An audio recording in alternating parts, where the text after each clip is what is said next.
नाजरीन, हुआ ये है कि दोस्तों एक बड़ी अनप्रेसिडेंटेड सी चीज़ हो रही है। ये अजीत डोभाल साहब और चाइनीज़ फॉरेन मिनिस्टर वांग यी जो है, उन्होंने ये जो एग्रीमेंट किया है एंड सबसे बढ़ के वो ये है कि जो सरोवर यात्रा, वो अब रिज़्यूम हो जाएगी। और ये बहुत बड़ी डिप्लोमेटिक विन है इंडिया की इस रीजन में। ये एक ऐसी बात थी जिस पर पूरी दुनिया हैरान थी कि अच्छा चाइना और इंडिया के बीच ऐसा कोई मामला हो सकता है, और वो हुआ। जो कहा जाता है कि अजीत डोभाल जिनको के शतरंज का बहुत बड़ा खिलाड़ी कहा जाता है, और ये वो शतरंज है जो कि दुनिया के इस वक्त शतरंज की बिसात बिछी हुई है। और मैं समझता हूँ कि भारत ने बड़ी समझदारी एंड इन अ कनिंग वे चीज़ों को रिज़ॉल्व किया है। तो ये चाइना के भी इंटरेस्ट में भी है कि वो चाइना के इंटरेस्ट में भी है कि वो भारत के साथ ताल्लुकात को एटलीस्ट उस लेवल पे ले आए जहाँ पे 2014 में थे। दोनों साइड्स जो हैं दे आर वेरी कॉन्शियस कि इस रिलेशनशिप को कायम रखना है और इस किस्म के जो मामले हैं इनको बढ़ने नहीं देना। ये बहुत बड़ा सबक है, खासतौर पे पाकिस्तानियों के लिए ऑब्वियसली। लेकिन और दूसरी जानिब हम ये भी देख रहे हैं शाह साहब, चाइना और रशिया, अब हम एक ये ब्लॉक भी देख रहे थे, उनका भी डेफिनेटली अब अगर ये सारी सिचुएशन बनती है, उनके अपने मफादात हैं। ये सब हाथी के दांत है जो दिखाने के लिए बात की गई है, वरना मुझे कहानी कहीं और नजर आ रही है। हेलो दोस्तों, स्वागत है आप सभी का APN चैनल पे। तो फ्रेंड्स, आइए देखते हैं पाकिस्तानी मीडिया की लेटेस्ट वीडियो। तो दोस्तों, इस समय पाकिस्तानी मीडिया के अंदर एक न्यूज़ जिसकी बड़ी चर्चा हो रही है वह है भारत के NSA यानी अजीत डोभाल साहब और चाइना के फॉरेन मिनिस्टर बैंग यी के बीच मुलाकात होना, और उस मुलाकात के बाद भारत और चाइना के बीच में जो एग्रीमेंट निकल के आए हैं उससे पाकिस्तानी मीडिया काफ़ी हैरान है, क्योंकि पाकिस्तानी मीडिया समझता है कि जिस तरह से भारत और चाइना के बीच में पिछले कुछ समय से जो टसल चल रही थी, खासतौर से बॉर्डर सिक्योरिटी को लेकर के, लेकिन अब दोनों देशों के बीच लगातार होती रही बैठकों और बातचीत के बाद यह मामला लगभग सुलझता नजर आ रहा है, जो कि अब चाइना के जो स्टेटमेंट्स आ रहे हैं उससे भी सभी को पता लग रहा है, जिसे देख सुन करके पाकिस्तानी काफ़ी हैरान है, क्योंकि जिस तरह से अभी इंडिया और चाइना के बीच रिलेशनशिप बिल्डअप और सुधरने की बात हो रही है, वहीं पे इस समय चाइना और पाकिस्तान के बीच थोड़ी सी कड़वाहट भी मीडिया में नजर आ रहा है, क्योंकि चाइना की तरफ से न सिर्फ सख्त स्टेटमेंट आया पाकिस्तान के लिए, बल्कि एक मौके पे तो चाइनीज एम्बेसडर ने खुलेआम पाकिस्तान के मंत्री को डांट तक दिया था। इसके साथ साथ अभी CPEC के कई सारे प्रोजेक्ट पे चाइना ने काम करने बंद कर दिए हैं, जिससे पाकिस्तान काफ़ी परेशान है।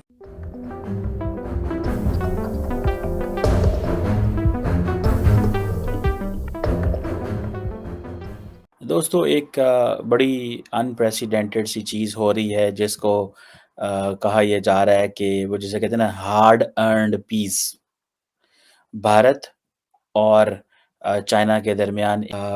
आपको पता है कि भारत के national security adviser Ajit Doval साहब जो हैं वो गए हुए थे चाइना। अब कहा जा रहा है कि दोनों मुल्क जो हैं वो दे आर कमिटेड कि fair, reasonable and mutually acceptable framework जो है वो सेटल किया जाएगा और हमेशा के लिए लॉन्ग स्टैंडिंग बॉर्डर डिस्प्यूट जो है इसको ख़त्म किया जाएगा। और मैं समझता हूँ कि भारत ने बड़ी समझदारी एंड इन अ कनिंग वे चीज़ों को रिज़ॉल्व किया है। और एक तरफ इंडिया जो जिंगोइज़्म दिखा रहा था, लेकिन on the country back channel अपने जो मुज़ाकरात है वो टेबल से नहीं उतर रहा था, टेबल से नीचे नहीं उतरा, और उन्होंने सोचा कि मामलात को ठीक करना ही है ज़रूरी है। अभी अजीत डोभाल साहब और चाइनीज़ फॉरेन मिनिस्टर वांग यी जो है, उन्होंने ये जो एग्रीमेंट किया है एंड सबसे बढ़ के द मोस्ट इम्पॉर्टेंट थिंग, जो कि जिसे कहते हैं ना कि इंडियंस के लिए वो बड़ी चीज़ है, वो ये है कि जो सरोवर यात्रा वो अब रिज़्यूम हो जाएगी। ये एक वो जो 6 कंसेंसस एरियाज़ हैं उनमें से एक है। इसी तरह जो एक नथुला बॉर्डर ट्रेड है वो भी अब शुरू होगी। सो ये आप समझ लें कि दोनों मुल्क जो हैं वो ये कह रहे हैं कि हमें इन मामलात को इमीडिएटली सॉल्व करना है। और इसके ऊपर बढ़ के अगर देखा जाए तो ये जो नेशनल सिक्योरिटी एडवाइज़र थे अजीत डोभाल साहब, जब वो चाइना गए तो उनको चाइना के जो वाइस प्रेसिडेंट हैं हान जैंग, उन्होंने भी मुलाकात की। ये भी बहुत सारे लोगों का कहना ये है कि ये एक इम्पॉर्टेंट चीज़ है। ये आप समझ लें कि जो स्पेशल रिप्रेजेंटेटिव हैं, इनकी मीटिंग, फैसले लेना और प्राइम मिनिस्टर्स के पीछे से सपोर्ट मौजूद होना, ये एक जिसे कहेंगे ना, इसको तमाम दुनिया बड़ी हैरानगी से देख रही है। जो मसला 2020 में प्रॉब्लम बना था, वो समझ लें कि उन्होंने अक्टूबर 2024 में 4-5 साल के गैप के बाद वो अपनी चीज़ें ठीक कर ली। और दोनों जो स्पेशल रिप्रेजेंटेटिव हैं, वो कह रहे हैं कि जी पीस एंड ट्रैंक्विलिटी, दोनों इसी की बात कर रहे हैं।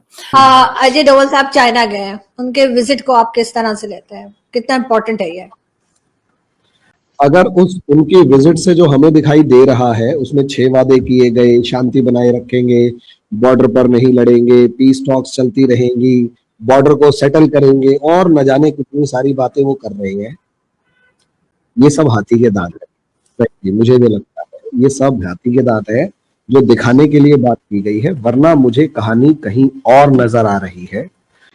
उसमें सबसे पहला 5 नवंबर को जो ट्रंप जीत के आया है और जो डीप स्टेट ने जिस तरीके से अपना, जिसे कहते हैं ना, लिटरली पूरी ताकत के साथ डीप स्टेट जो है वो एक ऐसे दुनिया बना के जाना चाहता है ताकि अगले 4 साल तक वो लड़ाइयां चलती रहें। और जब वो इस अपनी सरकार में वापस आए, ओबामा यानी डेमोक्रेट्स वापस आए, तो वो उन सुलगते हुए अंगारों को आग में कन्वर्ट कर दे, जंग में कन्वर्ट कर दे, मुझे ऐसा लगता है।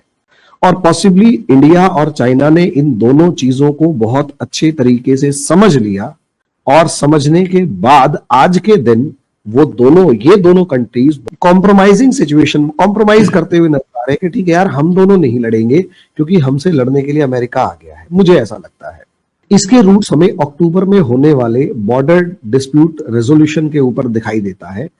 मुझे ऐसा लगता है 15-16 अक्टूबर के आसपास, या यूं कहें अक्टूबर फर्स्ट वीक में, दुनिया को समझ में आने लग गया था, जो भी इंटेलिजेंस अमेरिका में रखे हुए था उन सबको समझ में आने लग गया था कि कमला हैरिस डूब चुकी है, ट्रंप आने वाला है।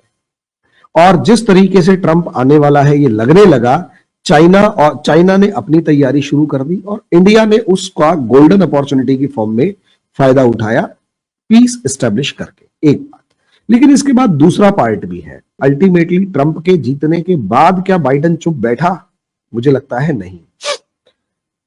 मतलब 8 नवंबर से लेकर और आज हमारे पास 18 दिसंबर है, 19 दिसंबर है। इस बीच में अगर बड़े तौर पर देखें तो यूक्रेन को फुल फ्लेजेड डीप लेवल की मिसाइलें दे दी, उन्होंने रशिया के अंदर अटैक करना शुरू कर दिया। उसके बाद सीरिया जो है वो गिर चुका, अच्छा उसके बाद असाद भाग चुका है, इजराइल जो है वो सीरिया के बड़ी टेरिटरी पे कब्जा कर चुका है, चाहे तालिबान के एक मिनिस्टर को मार डालना हुआ, चाहे बांग्लादेश में एकदम से आग उगलना हुआ, और सबसे बड़ी बात म्यांमार में जिस तरीके से मामला है, तो मुझे ऐसा लग रहा है कि बाइडेन या ओबामा जाने से पहले डीप स्टेट के लिए एक प्लेटफॉर्म तैयार करके जाना चाहते हैं जहां हर कुछ जल रहा होगा।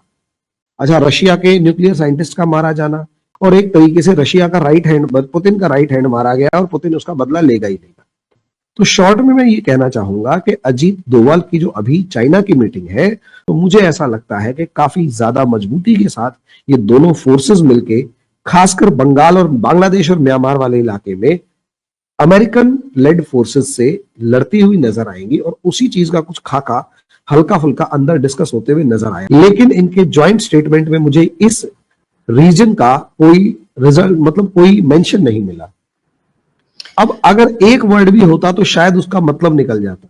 अगर वो वर्ड नहीं है, इसका मतलब वो डायलॉग टेबल पर है, डिस्कशन चल रही है, प्लानिंग चल रही है, लेकिन रिजल्ट नहीं आया, इसलिए उसको भी एक्सपोज नहीं किया, या फिर उसको बता ही नहीं रहे कि हम इस मामले में डिस्कस कर रहे हैं। सन्नाटा जो है ना, कई बार सन्नाटा बहुत कुछ कह रहा होता है,